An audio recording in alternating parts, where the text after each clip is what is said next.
And I walk in at like 7:10. I'm like, I need coffee and I am on my period. I need a tampon and so true. We're both on our periods. Some ibuprofen. We're synced up. We both have our period on the full moon. We spend a lot of time together. We're getting our period on the full moon. And I don't know. That's where we're at right now.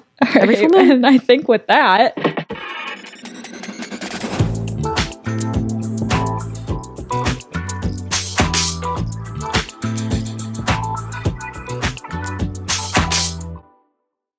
What's up, guys? Welcome to the first episode of our podcast where we demystify sexual health and offer fresh perspectives from a pelvic point of view. We're Amanda Neary and Hannah Meyer. We are your delicious hosts and doctors of physical therapy and pelvic health experts. Ooh, delicious. Yeah, delicious. All right, Hannah. So what the heck are we doing here? Oh my God. Amanda and I have been doing social media for Amanda's clinic. Amanda's actually my boss, okay? So yeah, but like, no. Yeah, like Amanda's my boss. She hired me. I found her, thank God. She did. She stalked me and it was great. I did. I stalked you on Instagram and we have a mutual friend, our friend Alice, and I texted her and I was like, hey, I see this girl, Amanda. She seems really cool. Will you give me her number? Texted her and was like, can we please get coffee? And then we met for coffee and I was like, hey, if you ever are hiring, please hire me and I will be your best little employee ever.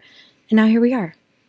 Yeah, and it really threw me through a loop because I was not ready to hire at the time, but I was like, damn, she's kind of perfect. So I think we're going to stay in touch and then I want to work with her. Yeah.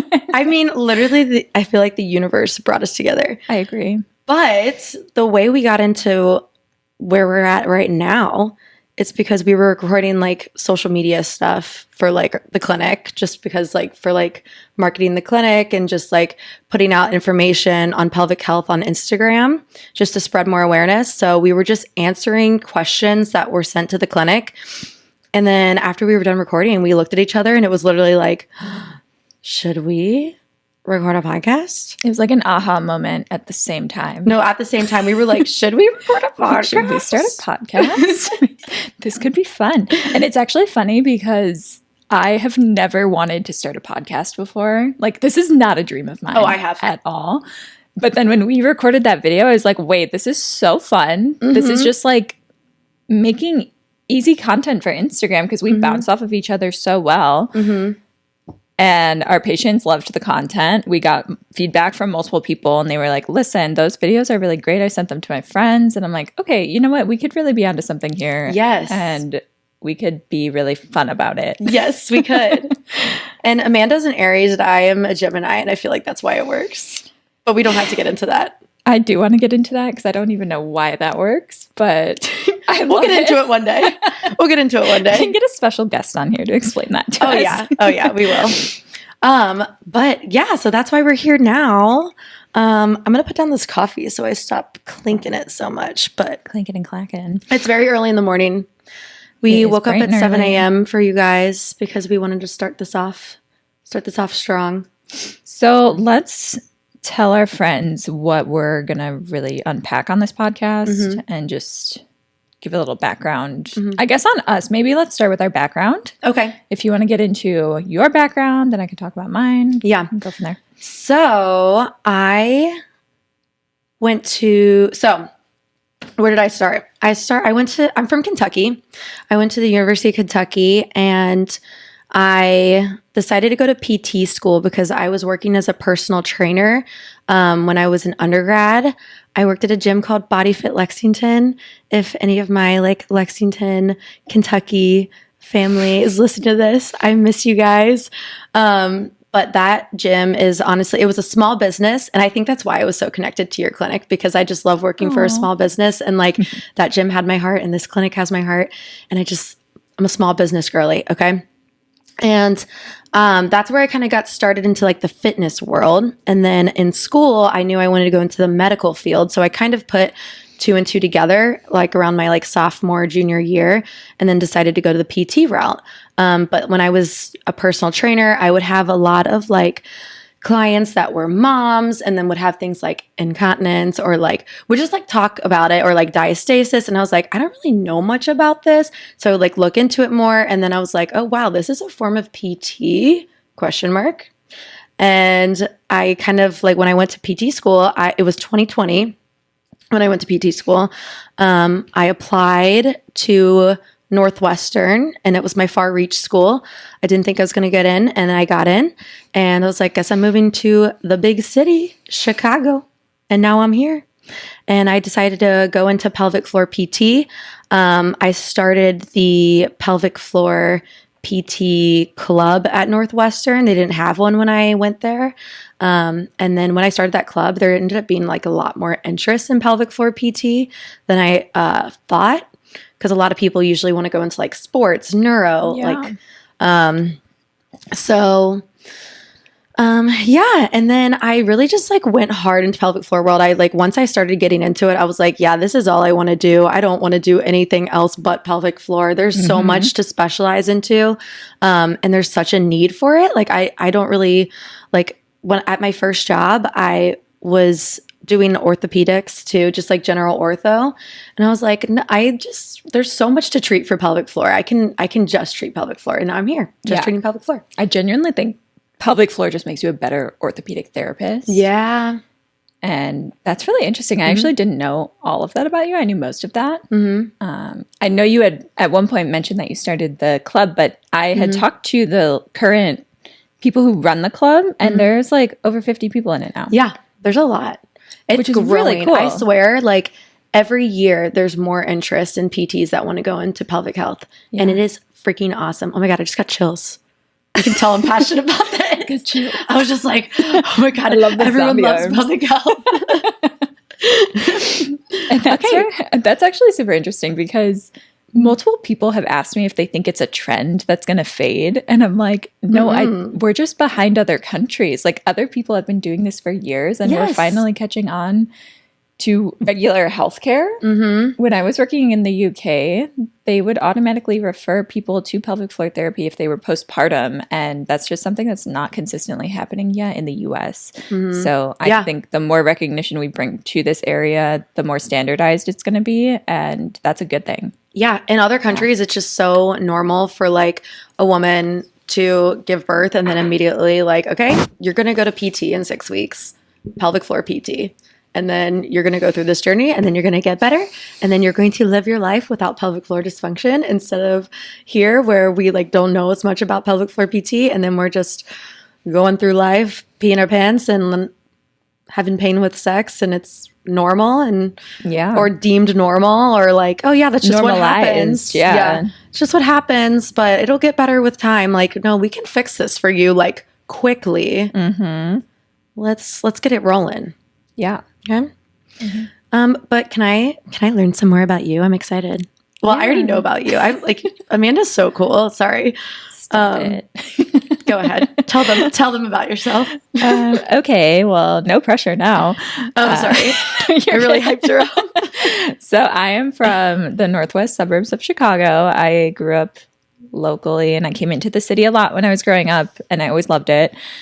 I went to LA for my undergrad, and the reason I went out there was because I was interested in pursuing physical therapy specifically, but also music, and I went to a program that had a dual degree for those things, so I'm a classically trained singer, and I studied that in my undergrad as well, which is really interesting because I feel like that's when I had the first merge of science and the arts. It was very cool. I did some research on force plates, about center of pressure and voicing techniques. And that was the first time I ever heard the term pelvic floor. Okay. Which is super interesting because the vocal folds in the pelvic floor are related in the sense that like when your center of pressure is on, they'll both kind of contract and relax in the same way. Oh my God. We could do like a whole thing on that. Absolutely. I'm so love excited. to dive into There's that. so much. So cool. Okay. Sorry. Keep going. I went to PT school. I graduated from Northeastern in Boston, but I did a sister program in the UK. So I was there for 2 years where I was able to do my clinical training. And the only reason I ended up doing that is because I was applying for schools when I was living in LA. I was working as an aide at a clinic, and the owner of that clinic was like, hey, Amanda, look into this program that I went to, it's a lot cheaper than US schools. And it's CAPT accredited. So I was able to come back and work, which was great. And I applied and got in before the first round of US applications. So I was like, okay, I'm going to go to Europe, I guess. It's a sign from the universe. So I did that. Was there for 2 years. And then my doctoral year was through Northeastern. And then I came back to Chicago. I was working in London as a PT for a little bit, and then COVID hit. And with the work visa being a little complicated at that time and just like not knowing where I would be placed during the pandemic, I decided to come back a little earlier than I intended to. So I came back in 2020 and I've been here in the city ever since. I worked at a few different practices, and I was not specialized in pelvic floor when I started working in Chicago. I was working in general ortho, sports recovery. I started seeing a lot of runners, and I was really into running at the time. And that was when I first realized, like, okay, some of these patients are hitting a wall, and I end up referring them out to pelvic floor a lot. So I then went and got the continuing ed because I was interested in just like learning more about what I was referring people to. I wasn't even planning on treating pelvic floor. But then I took the course, and that weekend I was like, oh, this is totally what I want to do. And I was kind of hitting that point of burnout already, working at like a more of a PT mill kind of operation where you're seeing 2 patients an hour. They're coming in on the half hour, and you're watching someone do exercise while someone else is doing manual with you. That's kind of how we bonded too, because that's kind of the place I was coming from. I was like, I only want to treat pelvic floor, but how am I supposed to like give people this like optimal care, which I know there's plenty of pelvic floor PTs that do work in that setting and do like great care. But like the way that I am just such like listen to me, I'm a yapper. Like I love to educate. Like I need some one-on-one time with you. Okay. Like, so that was like a part, I was working at a clinic where I was seeing a lot of patients per day, and I felt like I was getting really burnt out really quickly. And then I found Amanda, and she was like, yeah, our clinic, we do one-on-one treatment. You're going to see max 7 to 8 patients a day if you're working 5 days a week. And here we are. So yeah. Sorry. I just had to like, oh my gosh, budge in on that because I totally agree. I like that you said that. It is something that a lot of like-minded PTs end up bonding over because we all have that PT mill experience. Oh my God. But I did move from that to one-on-one care when I started to treat pelvic floor. And the reason I started the Pelvic Institute is because even at that clinic, I was treating one-on-one, but it was your like blah pelvic floor therapy, for lack of a better term, where like, okay, let's do some breathing exercises, some relaxation, and then we'll kind of like send you on your way when we calm things down. And there was no equipment. And I know I talk about this a lot, but like it really peeves me that like in these sports settings, you have treadmills, you have squat racks, you have free weights, you have training equipment. And then I was at this clinic and I asked for like basic stuff. I had to bring my own dumbbells, and I couldn't bring like heavy weights. I didn't have all of that at home. So I didn't really have ways to progressively overload my patients the way I wanted to. And I only lasted in that setting for like 6 to 8 months. I don't even know how long I stayed there. But I did know from an earlier age, basically before I even went to PT school, I just kind of knew that the way things were being done was not the way I wanted to treat. Yes. And I kind of in the back of my head was always like, I might have to just start this on my own and like get really cool people to work with me and treat the way I like to treat. So when the opportunity came to rent a space and start seeing patients on my own, it was kind of a no-brainer. And I did feel like I was like forced into that position a little bit because pelvic floor is so niche that like there weren't many specialized clinics, and the ones that were didn't have the stuff I wanted to use and just weren't treating the way I wanted to. So that's how we got here. Thank God you did it. So happy. It was a journey. Yeah. But you know, I think it's been really awesome. I mean, finding people like you have been the absolute best part of it. Because I'm like, oh my gosh, other people exist that want to do this with I know. me, I think I remember when you hired me, you were like, yeah, I think like my goal is just to have a lot of like badass like women like working with me and like running this clinic. Yeah. Not to say we're against having male clinicians, but there aren't many out there. There aren't a lot of like male pelvic floor PTs. It'd be cool if we had more. I would love to meet some male pelvic PTs too. Yeah, like, come hang with us. We want to meet you. Come on our podcast. Come on our podcast. Let's talk about it. Yes. But yeah, oh my God. And I love what you said. Sorry, I'm just going to keep rolling with that because I love what you said about like we have a reformer, we have a weight rack at our clinic. Like for the postpartum mom that's like wanting to go back to CrossFit, like how are you going to, or like the postpartum mom that's going to want to go back to running, how are you going to do that without a treadmill? Yeah. You know what I mean? Or like a weight rack. We got to test those functional movements, make sure you're not having leakage still with those movements or those things you want to get back to doing. So, my God, I love learning about you. I love learning about you. Fun. I know that you were in London and because we were talking about Love Island and I watched a Love Island 5 days a week. Bonded a little bit over our Love Island. It's crazy because when you're in the UK, if you don't watch Love Island, and you go to treat patients the next day, you like don't have anything to talk about. Yeah, it's like everyone watches Love Island. It's like so amazing. Like the culture shift was so different. Oh my God. It was a very fun traveling around Europe, and I'm glad I got that experience. And then I'm glad I also got to work in a public healthcare system, just seeing how things were done differently and the access people had to this care and just how like freely people talked about it too. Yeah. When I came back here, it was like, oh, well, like I'm a sports physical therapist and oh, I'm a pelvic floor therapist. And like, yes, we specialize, but we specialize on top of being sports PTs and trainers and, everything else that you already go to school for. Yeah. So I think it's cool that we can blend it a little bit more. Seriously, like our personal training experience, we both have experience in personal training. We both have experience. Well, you still treat like a good amount of ortho too. Yeah, I see ortho when they come in. And I do see ortho too, but I definitely see majority pelvic health. It combines like with pelvic health. Like if someone comes in and they're like, and if they're like, yeah, I'm having like for example, postpartum, if they're like, yeah, I'm having like back and shoulder pain from like breastfeeding or like pumping all the time, or like now I'm lifting like a 10-pound baby like 20 times a day. So I have back pain and we can treat that as well. It's not like we don't just have to treat one thing. Yeah. Should we talk about what we're going to do on this podcast? Oh my God. Yes, we should. Maybe we should. We should get into that a little bit. Yes, I think I liked what you said at the beginning. I was going to bounce off of that, but then I was like, no, I want to talk about myself for a little bit. Yeah, for sure. But how you said we want to make talking about pelvic health and just like the medical field in general, we want to make it fun, chill, relaxed, something that people can like, I don't know, obtain easier. I feel like if I don't want to like give you guys like a boring podcast where we sit here and just like use these big words and like talk about like, I don't know, medical words. And I know you and I had talked about it. We were like listening to other podcasts that talk about pelvic health, and it's nothing, not saying anything bad about them. It's good information. It's great information, but it's not that user friendly for most people, and it's not sexy enough to make me want to listen to it. And I like this stuff. Yeah. So like, I just want this to be a little bit more fun and something that people are just destigmatizing so that other people are talking about it more. And I think we have the capacity to do that just with who we are as people. Yeah. Like we literally just want you guys to be like peeing good, pooping good, and having great sex. Amazing sex. Yeah. And like running and like being fit and like sexy. Like this is the year. This is the year.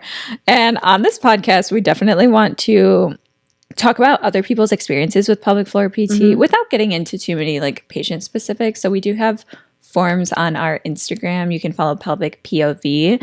And if you go into our bio and fill out that form, if you have an experience with pelvic floor PT, pelvic floor symptoms, or even like something a medical provider or healthcare provider said to you that was just like not cool that you want us to kind of unpack on the podcast, we would love that feedback from you and things that you want us to talk about. So definitely make sure you're following us on socials so we can get that info from you and join our email list as well. If you have experience with pelvic floor PT especially, it can help so many other people that have pelvic floor dysfunction. They're just like not realizing that they can do something about it. Like there's so many people that come to us. Oops, I just bumped my microphone. There's so many people that come, I get passionate. I start waving my hands around. There's so many people that come to us and they're like, I had no idea I could come to PT for this. Yep. And it's like, yeah, of course. We can definitely treat your constipation. You can come to PT for that. We can help you with constipation. I still get patients coming with referrals that haven't been told what pelvic floor PT is. So that's something to unpack. Yeah. right off the bat. Exactly. You know? And that's another thing we want to do is bring in other practitioners, like gynecologists or like dietitians, nutritionists, chiropractors, pelvic pain specialists, even like Pilates, acupuncturists. acupuncture. Yeah, just like we want to so many bring other in specialties. Yes, so many people that we can get different perspectives on how they're treating this patient population, and then just let's touch on the medical gaslighting a little bit. Like we want to talk about like just like the issues with our healthcare system and like issues with us access to like treatment for pelvic pain. I feel like throwing one out there, like endometriosis, like we could do. That's a big one. Yeah, we could do a ton of like, we just want to bring awareness and like talk about ways we can make this access better, easier, and like just make it better for you guys. Let's do it. Yeah. That's the goal. Medical gaslighting is huge. We might need another episode just for that, but we'll throw in stories here and there because the things we hear, you would be surprised at how frequently this is still happening for, I guess, how much recognition it's gotten in the last 10 years. Like I see a lot of social media posts about medical gaslighting and just discrepancies between people's experiences based on like where they are, their demographic and how they're treated. So that's definitely something we can dive into, but it is prevailing still. If you had any doubts that that is still happening, it is. Yeah. And that is definitely something we want to unpack and hopefully get into a little bit more. I mean, this is only the first episode. We can take this podcast so many routes. We have so many ideas. Like we said, we would love for you guys to send in questions too, because your question, if you have the like, what do you learn in school? If you have that question, probably everyone in this room has this question. So put that hand up. I was always the kid that hated asking questions because I didn't want to be asked a follow-up question. I feel like we're just like word vomiting over here. Maybe we need to like cut this out and get on to the next one. Yeah. Let's cut this out. Let's cut this up. We just wanted to introduce ourselves, introduce what this podcast is about. Hopefully this was pretty good. This is our first episode. So we're so excited to like get our Amanda's like so business oriented and like organized, and I'm like a little like chaotic energy fire bubble a little bit. So she keeps me grounded. I'm like setting up all the equipment and reading manuals. She's like, be there at 7, and I walk in at like 7:10. I'm like, I need coffee and I am on my period. I need a tampon, and so true. We're both on our periods. Some ibuprofen. We're synced up. We both have our period on the full moon. We spend a lot of time together. We're getting our period on the full moon, and I don't know. That's where we're at right now. And I think with that, we're really word vomiting. Okay, we're done. Thank you guys follow so us much on social media, Pelvic POV. You can also follow our personal accounts at Hannah Meyer, Meyerr. Follow me at Amanda Neary, PT. Neary is an N as in November. I love that you say N is in November. I know. I don't like Nancy. What else do people say? Nancy was not my first. I don't know. I don't know why. I like November. I like November. It's a good. It's like fall vibes. Did you? Okay, never mind. We have to get into that. Okay, sorry. N is in Nancy Drew, the sleuth detective.